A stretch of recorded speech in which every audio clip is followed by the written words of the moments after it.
तो कहानी के शुरू में हमें तबाह होती आग के तूफान में लिपटी दुनिया दिखाई जाती है। ऐसा इसलिए है कि आसमान से कई एस्ट्रॉइड जमीन से टकरा चुके हैं। इनकी वजह से लगा हुआ आग का तूफान इतना खतरनाक है कि एक पूरे मुल्क को खत्म करने में 1 मिनट भी नहीं लगा रहा। ये तूफान शुरू हुआ था नॉर्थ अटलांटिक से। एक एक करके सारे मुल्कों को आग में लपेटते हुए सबसे आखिर में बारी आएगी ऑस्ट्रेलिया की। इस तूफान को वहां तक पहुंचने में 12 घंटे का वक्त लगेगा, लेकिन अपनी जान बचाने का ऑस्ट्रेलिया के लोगों के पास भी कोई रास्ता नहीं है।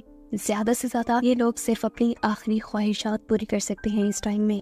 ऐसे ही हम ऑस्ट्रेलिया में रहने वाले एक जेम्स नाम के लड़के से मिलते हैं। हमारी मूवी का मेन कैरेक्टर जो इस टाइम अपनी वाइफ जोई के साथ था। इनको भी मालूम है कि जल्द ही ये लोग मरने वाले हैं। कुछ पल वो और जोई एक साथ गुजारते हैं, जिसके बाद जेम्स अपनी जिंदगी के इन आखिरी घंटों को एक पार्टी में जाकर एंजॉय करने का फैसला करता है। हालांकि जोई चाहती थी कि जेम्स इस टाइम उसके पास रहे। मरने से पहले वो लोग सुकून से बीच के पास कुछ वक्त गुजारे, पर जेम्स हर हाल में पार्टी में ही जाना चाहता था, क्योंकि वहाँ उसकी गर्लफ्रेंड उसका इंतजार कर रही थी। जेम्स की गर्लफ्रेंड के बारे में सुनकर भी जोई उसे कुछ नहीं कहती, क्योंकि अब क्या ही फर्क पड़ता है, जल्द ही वो लोग मरने वाले हैं। जोई एक और मर्तबा ये कहते हुए उसे रोकने की कोशिश करती है कि जेम्स, मैं प्रेग्नेंट हूँ। जेम्स कुछ वक्त के लिए शॉक तो होता है, लेकिन फिर भी जोई को ये छोड़कर अपनी गाड़ी स्टार्ट करके यहाँ से चला जाता है। रास्ते में देखने को मिलता है कि जेम्स बहुत ज्यादा ड्रिंक कर रहा था, शायद इसलिए कि अभी तक वो सिचुएशन को एक्सेप्ट ही नहीं कर पा रहा था। सिर्फ उसी का नहीं, सभी लोगों का यह हाल था। मोस्टली लोग इस सिचुएशन को समझ ही नहीं पा रहे थे, और जो समझ गए थे वो अपनी जिंदगी के आखिरी पलों में अपनी मर्जी करना चाहते थे। ऐसे में एग्रेसिव लोग जो पुलिस और कानून की डर से बहुत सारे काम नहीं करते थे, वो सब भी सड़कों पर निकल आए थे। हर किसी को अपना बदला याद आ चुका था। जो जिसको यहाँ मारना चाहता था सरेआम मार रहा था। यहाँ तक के बच्चों की लाशें भी जमीन पे लावारिस पड़ी थी। फैमिलीज मदद मांगने के लिए भाग रही हैं, घरों को जलाया जा रहा है।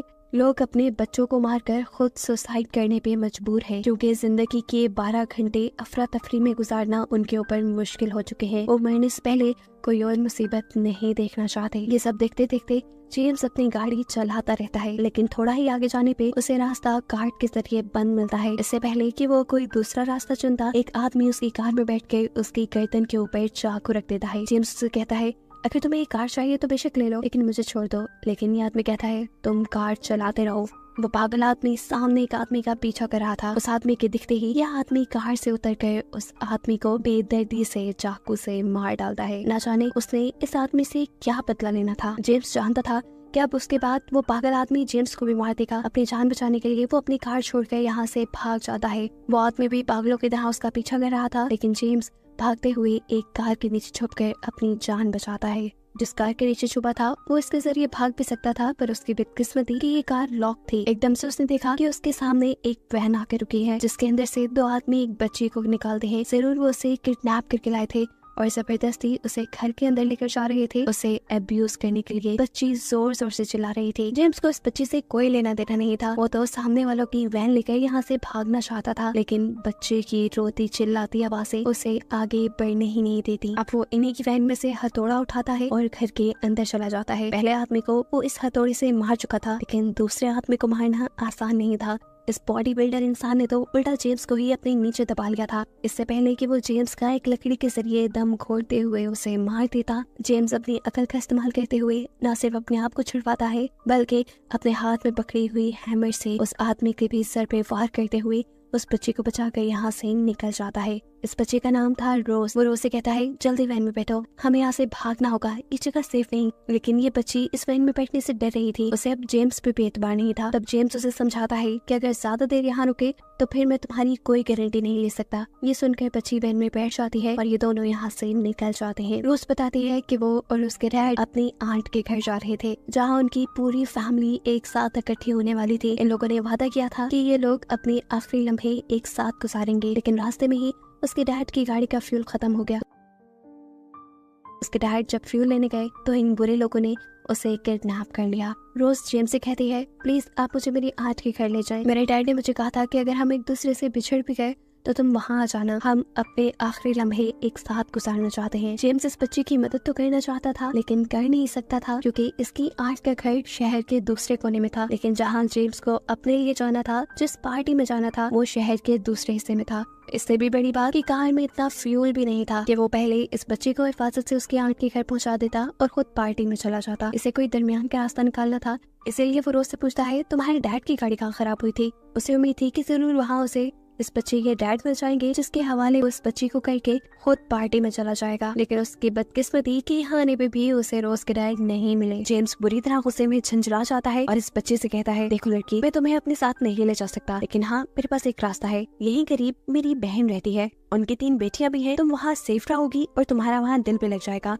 मैं तुम्हें वहाँ छोड़ देता हूँ। रोज के हाँ बोलने पे वो उसे वहाँ ले तो जाता है, लेकिन अब यहाँ पे भी उसे कुछ अच्छा नहीं लग रहा था क्योंकि उनका घर अनलॉक था और डोर नॉक करने पे भी वहाँ कोई नहीं आया। वो जब सीढ़ियों के पास गया तो ऊपर से पानी आ रहा था। कुछ गड़बड़ महसूस होने पर जैसे ही वो ऊपर गया तो उसे पता चला कि उसकी सिस्टर और उसके हस्बैंड दोनों ने ही सुसाइड कर ली थी और सुसाइड करने से पहले उन्होंने अपनी 3 बेटियों को भी मारकर घर के बाहर दफना दिया था। जेम्स इस टाइम बिल्कुल टूट चुका था। अब अपने ऊपर से कंट्रोल खोते हुए वो तेजी से घर से बाहर आ जाता है और अपनी बहन की कार लेते हुए यहाँ से जाने लगा था कि तभी रोज भी आकर उसकी कार में बैठ गई और वो कुछ भी नहीं बोला। रास्ते में उसने देखा कि एक पुलिस ऑफिसर अपनी कार में एक फैमिली को लेकर लाइब्रेरी के पास आया है। जेम्स सोचता है क्यों ना वो रोज को इस पुलिस ऑफिसर को दे दे, इसलिए वो भी रोज को लेकर लाइब्रेरी के अंदर चला जाता है। लेकिन वहाँ जाते ही वो सुन हो गया ये देखकर कि ये पुलिस वाला भी अपनी फैमिली के साथ साथ अपने आप को भी खत्म करने के लिए यहाँ आया था। वो जेम्स से रिक्वेस्ट करता है प्लीज तुम हमारे पे एक एहसान करो, तुम हमें मार डालो। लेकिन जेम्स ऐसा नहीं कर पा रहा था। जेम्स के मना करने पे ये पुलिस ऑफिसर कहता है अच्छा तो बस इतनी सी फेवर दे दो, मुझे ये कह दो कि जो भी मैं करने जा रहा हूँ तुमने मुझे इसके लिए माफ किया। जेम्स भी ये कह देता है और रोज के साथ लाइब्रेरी से बाहर निकल जाता है, जिसके बाद ये पुलिस ऑफिसर अपनी पूरी फैमिली के साथ अपने आप को खत्म कर देता है। जेम्स के पास अब कोई रास्ता नहीं था, इसीलिए वो रोज को लेकर पार्टी में आ जाता है। ये पार्टी सिक्योर गेट्स के अंदर हो रही थी। उसे एंट्री इसलिए मिल गई क्योंकि पार्टी का होस्ट उसका फ्रेंड था और उसके दोस्त की बहन ही असल में जेम्स की गर्लफ्रेंड थी। पार्टी के अंदर भी कुछ अच्छा माहौल नहीं था। लोग नशे में पागलों की तरह नाच रहे थे, जैसे वो मौत का गम भुला रहे हों। बहुत से लोग तो नशे की ओवरडोज की वजह से मारे भी जा चुके थे। इस सारे माहौल में रोज अपने आप को काफी अनकंफर्टेबल महसूस कर रही थी, इसीलिए वो जेम्स का हाथ जोर से पकड़ लेती है और तभी उसके पीछे एक लड़की आ जाती है। ये लड़की रोज को एक दूसरे नाम से पुकार रही थी। इस लड़की की दिमागी हालत ठीक नहीं है। ऐसा लग रहा है कि शायद उसकी बेटी गुम हो गई हो और वो रोज में अपनी बेटी ढूंढ रही थी। किसी तरह जेम्स इस लड़की से रोज का पीछा छुड़वाकर उसे आगे ले जाता है और फाइनली पूल के अंदर उसे अपनी गर्लफ्रेंड मिल जाती है। अब ये दोनों रोज को इसी पूल में छोड़कर खुद रूम में चले जाते हैं। यहाँ पर जेम्स की गर्लफ्रेंड मजे करना चाहती थी, लेकिन जेम्स का ऐसा कोई मूड नहीं था। उसका मूड बहुत ज्यादा खराब था। वो बहुत डिप्रेस था क्योंकि अभी वो इतनी सारी मौतें देख कर आया था, जिसमें उसकी बहन की भी मौत थी। वो ये सारी बातें अपनी गर्लफ्रेंड को बताता है, लेकिन उसकी गर्लफ्रेंड तो इन सारी बातों पे ध्यान ही नहीं देती और कहती है तुम ये बातें मुझे क्यों बता रही हो, देखो जिंदगी का आखिरी टाइम बचा है और मुझे ऐसी बातें नहीं सुननी। उसका ये कोल्ड बिहेवियर देखकर जेम्स को बुरा लगा और उसे पहली मर्तबा ये भी एहसास हुआ कि जब जोई ने उसे इतनी बड़ी खबर सुनाई थी और जब जेम्स ने उसे इग्नोर किया तो उसे भी ऐसे ही बुरा लगा होगा। फिर जेम्स का मूड जब काफी देर तक ऑफ रहता है तो ये लड़की जेम्स को लेकर एक बंकर के अंदर जाती है। इस बंकर के अंदर बहुत सारा खाना और कुछ बेड्स थे। ये लड़की बताती है देखो जेम्स, हम इस बंकर के अंदर रहेंगे। इस बंकर के अंदर 1 साल का खाना है और वो सारी सहूलतें हैं जो एक इंसान को जिंदा रहने के लिए चाहिए। अब दुनिया चाहे तबाह हो भी जाए, हम तो इस बंकर में जाकर छुप जाएंगे। ये लड़की शायद पागल हो गई थी। जेम्स उससे कहता है होश में तो हो, ये जो फायर स्टॉर्म आ रहा है इससे इतनी आसानी से बचा नहीं जा सकता। चाहे तुम जमीन की कितने ही हजारों मीटर नीचे बंकर क्यों ना बना लेती, ये फायर स्टॉर्म तुम्हें फिर भी मार डालेगा। जेम्स के मुंह से ये बातें सुनकर तो ये लड़की भी खौफ में आ गई और तभी इस लड़की का भाई भी यहाँ आ गया। हमें पता चला कि इस लड़की को मौत से डर लगता था, इसीलिए उसके भाई ने अपनी बहन से ये झूठ बोला था ताकि दुनिया खत्म होने से पहले एटलीस्ट वो पैनिक ना करे। और अब क्योंकि जेम्स ने इस लड़की को सारी हकीकत बताती थी, इसीलिए इस लड़की का भाई यानी जेम्स का दोस्त उसे मारने के लिए पीछे पड़ जाता है। अपनी जान बचाने के लिए जेम्स भागकर बाहर आ गया। बाहर जाते ही उसने जल्दी से रोज को ढूंढा, जिसे लेकर वो यहाँ से जल्द बाहर जाना चाहता था, लेकिन वो तो उस लड़की के हाथ में वॉमिट कर रही थी जो लड़की उसे अपनी बेटी समझ रही थी। असल में सेरा ने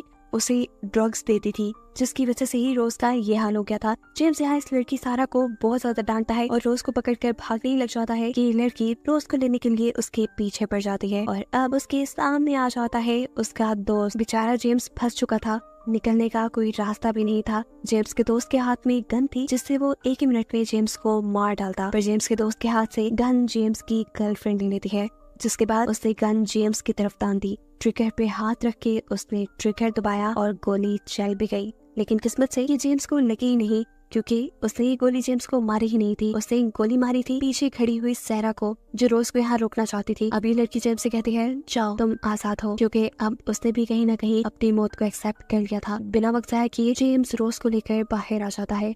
अपनी कार में बैठते हुए वो तेजी से यहाँ से जाना चाहता था, लेकिन रास्ते हर तरफ से ब्लॉक थे। अब वो पैदल ही आगे बढ़ जाता है। रास्ते में उन्हें एक टैक्सी मिलती है, जिसमें बैठते हुए जेम्स रोज को अपनी मॉम के घर ले जाता है। आखिरी वक्त में जेम्स की मॉम उसे यहाँ पर देखकर खुश थी। उन्हें उम्मीद थी कि जेम्स उनसे मिलने जरूर आएगा। हालांकि ये तो जेम्स के प्लान में शामिल भी नहीं था। चाहे किस्मत जेम्स को यहाँ ले आई, लेकिन उसकी मॉम की उम्मीद नहीं टूटी। जेम्स यहाँ अपनी मॉम को सारी कहानी सुनाता है कि किस तरह वो इस बच्ची को उसकी आंट के घर पहुंचाने की कोशिश कर रहा है।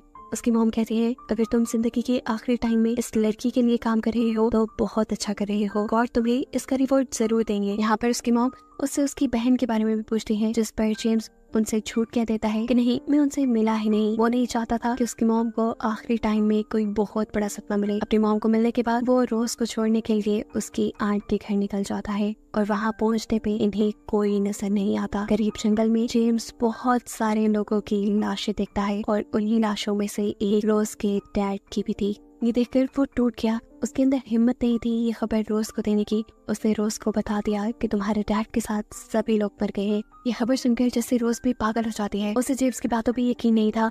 वो खुद जाकर सब कुछ अपनी आंखों से देखना चाहती थी, लेकिन जेम्स उसे यहाँ रोक देता है और फिर एक कपड़े में उसके डैड की लाश को ढकते हुए उसके सामने ले आता है, क्योंकि वो नहीं चाहता था इतनी छोटी सी बच्ची इतने सारे मरे हुए लोगों को देखे। अपने डैड को मरा देखकर रोज की भी दुख की इंतहा नहीं थी। वो रोने लगी और ये सब देखकर जेम्स को भी दुख होने लगा। जेम्स अपने हाथ से कहता है, तुम्हारे डैड मर गए हैं, चलो तुम अब मेरे साथ ही चलो। लेकिन रोज कहती है, नहीं, मैं अपने डैड के पास ही रहूंगी, क्योंकि मैंने उनसे वादा किया था कि हम आखिरी टाइम में एक साथ रहेंगे। इस बच्ची की ये बातें सुनकर जेम्स की आंखों में आंसू आ जाते हैं। उसे वो टाइम याद आ जाता है जब जोई उसे अपने पास रुक रही थी। जेम्स के जहन में सिर्फ यही ख्याल चल रहा था कि उससे अच्छी तो ये लड़की है जो अपनों के साथ रहना, अपना वादा निभाना चाहती है। जेम्स भी अब उसी की तरह एक आखिरी अच्छा काम करना चाहता था। वो वापस जोई के पास जाना चाहता था, इसीलिए वो इस लड़की को यहाँ पर छोड़कर निकल जाता है। लेकिन अब उसकी आंखों से आंसू नहीं रुक रहे थे। फाइनली वो अपनी वाइफ जोई के पास पहुंच भी गया। जोई अब उससे नाराज थी, उससे मिलना नहीं चाहती थी,